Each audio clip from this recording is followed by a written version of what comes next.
Hey guys, it's Kevin in my review for the first season of the new Hulu original series, High Fidelity. So what High Fidelity is essentially about is we center on the character of Rob, and she is someone who has gone through some pretty tumultuous relationships, to say the least. She really has not had a very good history, and she's just recently come out of one with her boyfriend Mac, who she really thought was going to be a much more serious relationship for her. It's abruptly ended, and so now she is very much reflecting on it.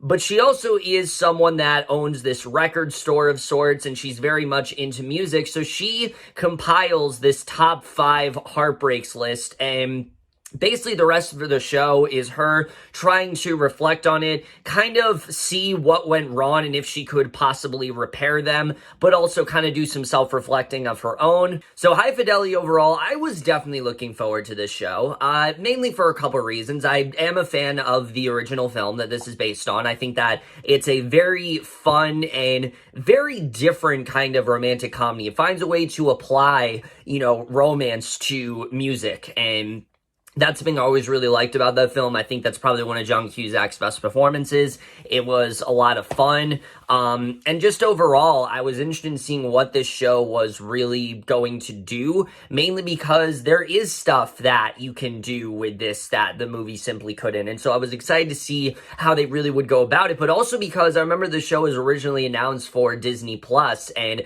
now is going to be on Hulu. So I was looking forward to seeing, what about this show worked on Hulu that didn't work on Disney Plus. I was excited to see how that really would turn out. And I have to say, overall, I was a pretty big fan of this first season. I think this is a very entertaining and just really watchable show that I definitely could recommend for, shows to watch during this quarantine and things like that. So we're just getting to right now, starting off with the cast. And easily, I think one of the best things about this entire show has to be the cast here. And that was one of the best things about the original film, is that the cast was so, talented in that way, and they were all very well casted, and that's exactly the case when it comes to the show. But I have to say, I can't think of a better person to play the main lead here than Zoe Kravitz as our main character here, who I just think carries this entire show. She perfectly understands the comedic nature of this character, but she also understands that this character is not necessarily a good person. She makes a lot of mistakes, and she fucks a lot of people over in that way. But at the same time, she's so charismatic and likable, and you just can't help but love everything that she's doing here. And like I've said before with Kravitz, this is an actress I've always seen potential, but I feel like she's always gotten shortchanged in some way. This is really her moment. This is her moment to show just how great of an actress she can be when she is fully utilized, and I hope to see more of the show just alone for her performance, because she was absolutely remarkable here, and I shouldn't be surprised because she is a fantastic actress, but I think this truly is her finest hour, and I love everything that she did here. And it really does show that she very much can carry a show. I think the show is worth watching just alone for Zoe Kravitz's performance. She's simultaneously hilarious, but she also isn't afraid to dive into the darker layers of this character when possible, and I really liked what she ended up doing here. I thought she did a really great job in this role. And she definitely ended up being, I think, the thing that really carries this entire show together. As far as the rest of the cast goes, everyone else is really good here. Jake Lacy does a really good job as this guy that Rob is kind of using throughout, but also starts to grow an attraction to. I thought his performance was really well done. He kind of felt the most human out of everyone in the show. Like, he was the guy that you kind of felt the worst for, just because he's such a good person in that way, and I thought he was doing a really great job. Divine Joy Randolph, oh my god. Look, I loved her in things like Dolomite Is My Name. I think she was really great in that movie, but she absolutely steals every single scene that she's in this show. I loved what she was doing here. Very similar to Jack Black's original role in the original film, where she's very much the comedic relief. She's very loud and brash and things like that, but it's just a lot of fun to watch, and you really do enjoy watching this of Charisse throughout. I thought that she just did a really great job here, and I definitely really enjoyed her. But I also really enjoyed the character played by David H. Holmes as well, because this is someone that actually did used to date Rob, but they've stayed friends ever since he came out as gay. And I just thought these three work so well together. The show, I think, is actually at its best when it is the three of them, and them really just having this really great and fun dynamic, and I really enjoyed that about this show quite a bit. And I think that they really did a great job with carrying the show, as did most of the cast here. Almost everyone in the cast does a really great job. I can't really think of a weak link in terms of this show, and I just thought overall the show was extremely well casted all across the board. Now we're going to get into the directing and the writing, because that's the thing that I was most excited to see when it comes to this show. Because, like I said, I am very much a fan of the original film, but considering that this was a TV show, I assumed that while they were going to have that fun, sort of vibrant tone throughout, which they do, the show is very fun and snarky and things like that, and there's a lot of really hilarious moments throughout this first season for sure.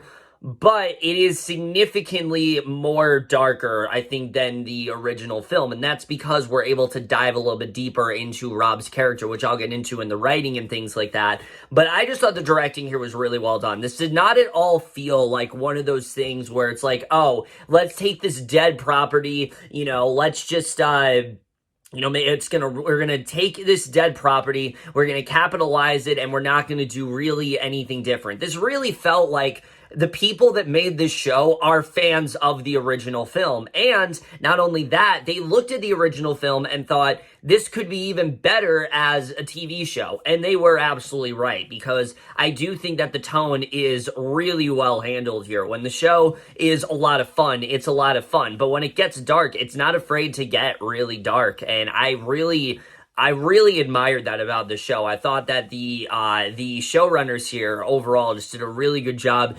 recognizing the tone it's supposed to have, but also doing their own thing with it. And I really did appreciate that overall. Getting into the writing here, that's really, like I said, the thing I think really elevates this show from the film. It's the thing that puts it just above the film for me, is that, yes, the film did do a lot of good stuff in portraying, who Rob was through his relationships and things like that. But we really didn't get to dive as deep as we wanted to into his character because, well, it's a movie. But as a show, you can do a lot more there. And I think the show handles that very well. Because I will say right now, Rob is not really a good person. She's constantly using people. She, bonds with people when it feels convenient to her. She isn't very supportive of her friends as she could have been. She's just not a very good person. She's like very, she's constantly blaming herself for things. She's not a very well-rounded individual, and the show does recognize that, and I think they do a really good job with not trying to justify any of what she is doing, but the reason why we are drawn to Rob is because constantly she'll mess things up. Every single time she tries to turn things around, it just completely snowballs for her, and I think that's what makes Rob such a likable character in that way. When people are in failed relationships like our main character, they constantly feel that they are the problem, that they are the reason why this has happened. And that's exactly what's going on with Rob here. She really feels like, okay, if I just do this one thing, then I could possibly repair it. And a lot of these relationships that she's had, they've ended for very trivial reasons. They're not really things that were in her control. And she's constantly trying to go back and fix it. And it just keeps... It honestly turns out worse than it already was, and I think that's what makes the character of Rob so great in that way, is that she'll constantly try to fix things, but she's not doing it for the right reasons, and she's also just not making the right kind of decisions in this show either. There are a ton of people that support this character, but she just does not appreciate them in the way that she should. So again, this is a character that the show does a really good job with getting us to kind of hate, but also love to hate in that way. Like, again, this is a character that I can see a lot of people being increasingly annoyed by, but I feel like that is the point, mainly because, and the reason why it doesn't really bother me that much that she's so unlikable in this first season, because, well, it's the first season, and there's a lot of time for this character to grow. And I saw many points in this show that they can build off of for this character to grow, for her to develop throughout this show, for her to come to that realization, which she does come to that realization, but without spoiling anything, it does actually happen a little too late for her to come to that full realization. And where they take her in season 2, there is a lot of avenues to explore this character. There's a lot of things that they could really do with her, and I'm definitely excited to get into that, whether it's the way she treats her friends, where she really does not treat them in the way that she should. She constantly is blowing them off. She's constantly just not taking them as seriously as she should. Or whether it's this character, Clyde, played by Jake Lacy, who is a very decent guy. This is a guy that you can tell generally wants to be with Rob. He generally wants to have something with her. He generally likes her in that way, but she's just using him throughout this entire show, and you feel so bad for him, but you also are just waiting for her to just admit that this is all a charade, that everything that she's doing isn't real in that way, and I think they did a really good job with that, but also just seeing the certain things she did in her relationships, why they turned sour, are not necessarily the reasons that you'd think they would, and I think that's actually really interesting, particularly her relationship with her latest ex-boyfriend, Mac. What turned the tide for that relationship, I think, is really compelling. The show at first makes you believe it's one thing, but then it kind of does this 180 towards the end of the show, and it goes in a different direction. And I could have easily seen that being something that kind of just felt shoehorned in and kind of came out of nowhere. But the show did such a great job of making us understand who Rob is and how she goes through life and things like that, and how just nervous she is to be in certain relationships. It made sense why they went in that direction with her, and I thought they just did a really good job with exploring that relationship overall. I think that's definitely one of the best parts of this show, is just seeing who Rob is through her relationships and the way that she's handled them, which are definitely not great.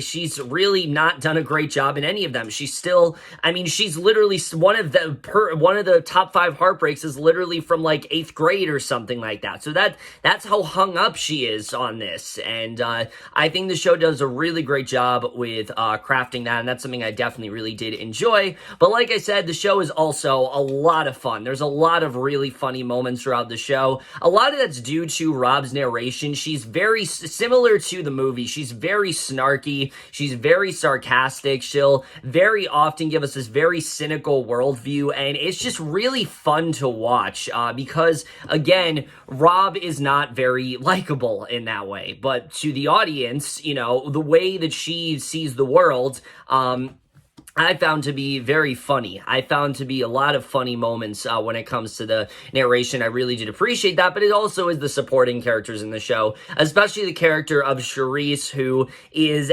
absolutely hysterical throughout this entire show. I loved everything that she was doing as a character, and I thought that she was a really great comic reliever. And there are a lot of really, like I said, funny moments throughout the show, a lot of awkward moments as well, but I thought that was something else that the show just handled very well. So overall, I was a pretty big fan of the writing here. I really did like the way that certain things were handled in the show, the things that we get into with Rob as a character, even diving a bit into her family life, what's happened there. She doesn't have that great of a relationship with her brother. Her brother's recently returned, and you can see that things just aren't really that great with them, and I think the show just does a really good job with diving into the complex relationships that Rob has, and then using that as sort of a crutch to show who Rob really is and why she makes the decisions she does. I think that you'll have a very good understanding of that by the end of the season, and I thought they did a really good job there. So overall, I really enjoy the writing here quite a bit. I think there's a lot of things the show definitely does do very well. When it comes to cinematography, I mean, there's nothing that extraordinary about, but there definitely are some really good shots here. The show is definitely very well lit in that way and things like that, and I really did appreciate the cinematography. But the one thing to really talk about with High Fidelity, and the thing I think that a lot of people are really going to love, is the music in the show. Music, similar to the movie, is a very vital part of this show. These are characters that they live and breathe music. Everything that they do, they relate it to music. Like I said, Rob goes as far as to make like a top 5 heartbreaks list, like you would like a top 5 songs list. And that was one of the best parts of the movie, is the soundtrack, and that's definitely carried over with the show as well.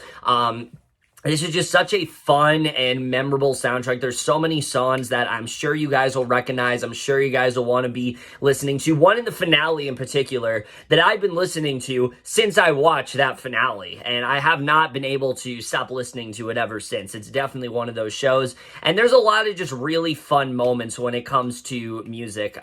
Certain references that the characters will make, certain debates that they'll have, people who are really into music and not just like casually listen to it, but like they consider it a passion of theirs, or it's something that like they really follow. I feel like that's going to be really relatable for a lot of people, and I think that's going to be probably some of the best moments in the entire show for many people as well. I think there's just a lot of really great moments throughout the show in terms of comedy, and that's something I really did appreciate. And like I said, the music here, it's very catchy, it's very memorable stuff, and there is definitely no shortage of really catchy and memorable songs throughout the show. There is no shortage of that whatsoever. Again, these are songs you've probably heard of before, but the way the show utilizes them, I thought was absolutely excellent. I can't think of one song that they used that I felt was mishandled, that I didn't think was implemented well. I think every single song that they utilized in the show was really well done, and that's something I really did appreciate overall.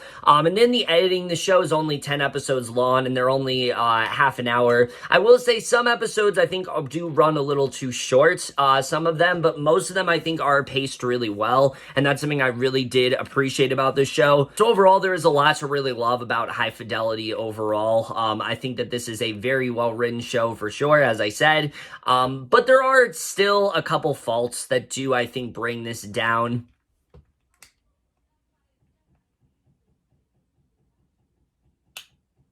But like I said, there's a lot to really love about the show going on technical-wise, and there is a lot I really do love about. I'm really raving about this show, but is it a perfect show? No, I do think there are quite a few things that do bog it down, especially when it comes to the secondary characters, because like I said, I enjoyed all the characters in the show. I really did.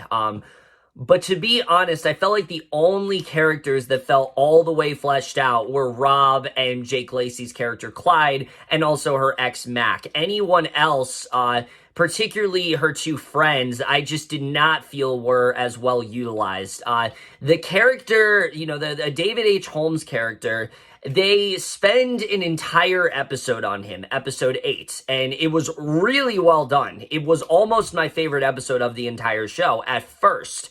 Mainly because, prior to that, he was very much in the background, and I thought that after episode 8, okay, finally he's going to be given a little bit more prominence. This is finally going to play a major role in the story, and it really doesn't. To be honest, after seeing where they went with him in episode 10, which really wasn't anywhere that different. He's very much just in the background. Like, things are happening to him, but it's confined to the background. I kind of just sat there thinking, like, what was really the point of this episode? Why did we spend an entire episode focused on basically just a nothing subplot, a subplot that will cut to every so often that barely even is one. So I don't really feel like they utilized him nearly as well as they could have. Again, I really liked him in the show, and I did like his episode, but I just didn't really see the point of it because they just didn't do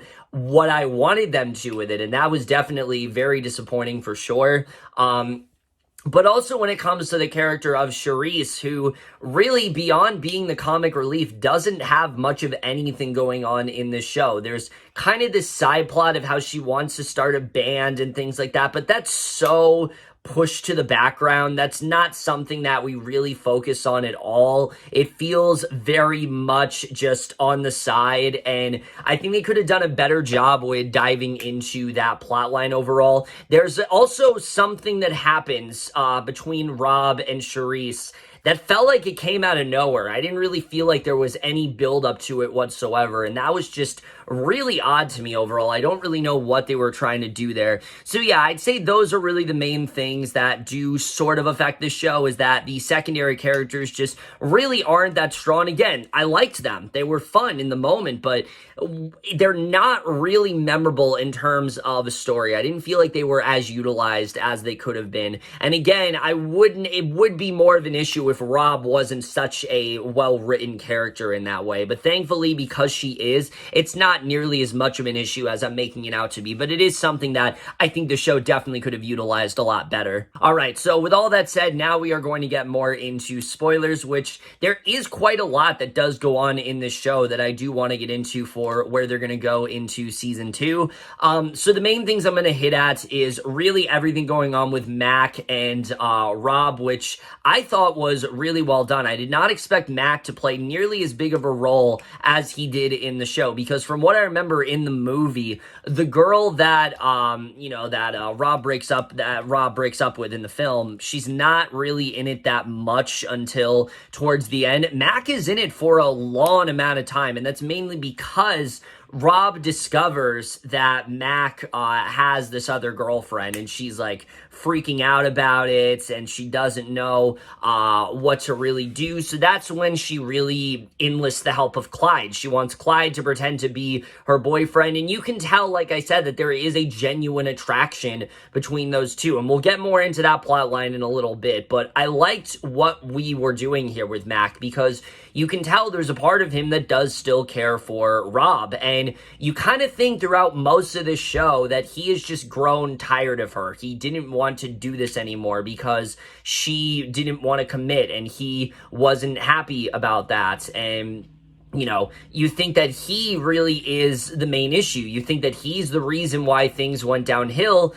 So when it's eventually revealed that Rob is actually the reason that things went sour, I thought that was a really great reveal. I love when we find out that Rob basically just got cold feet. She didn't want to commit to a relationship, so she did end up cheating on him. And you can see that Mac is absolutely devastated. He's really pouring his heart out to her. You think that there's a moment where maybe these two are going to get back together, but that pretty much confirms that there is no relation between these two anytime soon. I don't think there's ever going to be a future for them if Rob is going to take this action. And it says a lot about who Rob is as a person. She is afraid of commitment. She is afraid of a genuine relationship. You look at a lot of her relationships, and yeah, maybe they lasted for a while, but they weren't that serious. They weren't really something that she was willing to commit to. These are things that a lot of circumstances were out of her control. One of the guys she was with,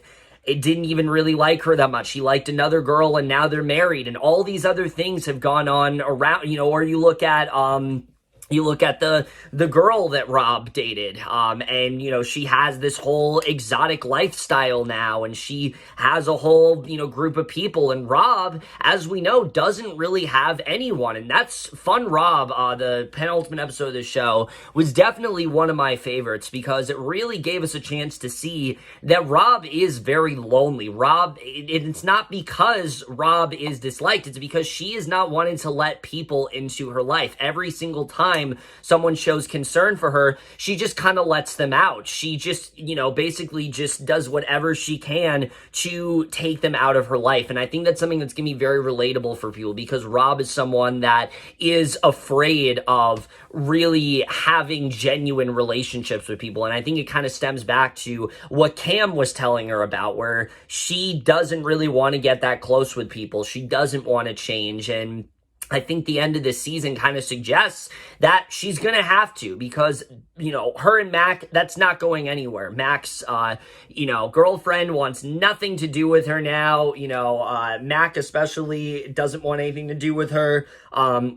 So that's not going to go anywhere. But then we go to Clyde. And this is a character that, again, I just ended up feeling so bad for throughout the course of this season, because constantly she's just using him, and you're hoping that maybe it's fine, she's finally going to realize what she did, but she tries to pretend like she always had this feeling for him, and that, by her doing what she did, it's made her care for him. But we get the sense that he's really just there as just the guy that's there when she can't have anyone else. And he feels that way. He finally feels like, for the first time, that he is being used. And we realize Clyde's not this stupid. Like, Clyde's not just gonna let her carry him along. He's a nice guy, but he's not gonna continue to let her use him in this way. And I like that he ends up shutting her out at the end, and that she's all alone. And she asks him, like, what percentage do we have? He tells her straight up it's like 9 out of 100. So it's a very somber end to the season, but I think it was definitely the right one, because, again, this is all stuff that Rob did to herself. She could have prevented things from turning out this way, but she just simply chose not to. It was easier for her to go down this darker path. And I think that's what season 2 is really going to be about. I think season 2 is going to mainly be about her trying to fix relationships with her friends, trying to get closer with them, going back to that fun Rob that she used to be, caring more about people in her life. I think that's what the rest of the show is really going to be about, and I am all for that, because I think that's a really great direction to take this character, and I really do like what they're doing with her. But like I said before, in regards to the characters of Charisse and Simon, there just wasn't much there. We had the whole episode with Simon and him having a top 5 heartbreaks, but it was just the same guy over and over again, and Simon realized that he needs to not let this guy in. His road to happiness is to not have this guy in his life, because he's just a toxic presence in that way. And so he isolated him out, and now he's going with this guy from this nightclub, possibly. It seems like there might be something with those two. My problem is that we just didn't really see anything after that. We hear about him, going on dates with this guy, and he's talking to Rob about it, but we don't really see anything. And I kind of got the sense that this was a deliberate choice, that the reason they did this is to show how little Rob really cares, how she doesn't really listen to what her friends are saying unless it's convenient to her, which, if that's the case, it's definitely a very interesting decision writing wise, and I think definitely it shows how well written that character is. But for me personally, I just really wish we could have gotten more with Simon as a character. And then, like I said, with Charisse, because of the fact we focused so little on her wanting to start this band, when she started playing that guitar, I honestly forgot that that was even a thing. Like, I was kind of thrown off. I was like, what's the point of this scene? And then I was reminded, oh yeah, she wanted to start a band. That was a thing. And it didn't feel like it was as well fleshed out as it could have been. And I do think, like I said, that is the main thing that did bring down the show. But again, because of how well written Rob and Mac's relationship was, and her relation with her brother, which I really love that scene where, she's kind of deciding if she wants to actually be let into her niece's life now, if that's something she actually cares about. I think there was a very effective scene in that way, because she's got a lot of difficult choices to make, and I think that storyline is genuinely very compelling. If it wasn't for that, I would have been way more let down by what they did with Charisse and Simon. I wish there was more going on there overall. But like I said, guys, overall, High Fidelity is a very entertaining show. This is a show that I do think does a really good job of taking what worked in the movie, the snarky comedy, the constant music references, the really great needle drops as well. So many great songs that play within the show, but also just the character of Rob is richer here. There's more exploration into her character, what really makes her tick, what set her down the dark path that she has. I think they do a really good job with. Like I said, the cast as well is just absolutely fantastic. Everyone everyone is doing such an incredible job in the show, but especially Kravitz, who just really holds the whole thing together. It's funny at points. It's very well written. It's definitely can be very heartbreaking, and it's a show that I think overall, if you need a show to binge right now, a quick show, I think this is definitely a really great one to look over. This is one of those shows where I don't think I would have actually finished it if it wasn't for the situation we're going through right now, because there were just so many shows. But I really was glad that I was able to finish it. I really do hope we get to see more of where they're going to go in season 2, especially if they can flesh out some of the secondary characters more. I am definitely going to be in this for the long haul. I'm excited to see where the show does go in its second season, which I don't know if the show was renewed yet or not, so I don't know if that season 2 is actually going to happen, but I really hope it does, because I feel like the show definitely does have a lot of potential, and I could definitely see this being one of those shows that does find a way to to outdo itself from its source material, to top itself in that way. And it already is doing a really good job of that, and I can only see it doing more of that moving forward. But overall, guys, I was a pretty big fan of this first season. I'm definitely going to give the first season of High Fidelity overall a B+. Over, guys, to my review of the first season of High Fidelity. Let me know what you guys saw this season overall. Left your thoughts on it. We'll see you guys in my next video, and we'll see you guys for that. Okay, bye.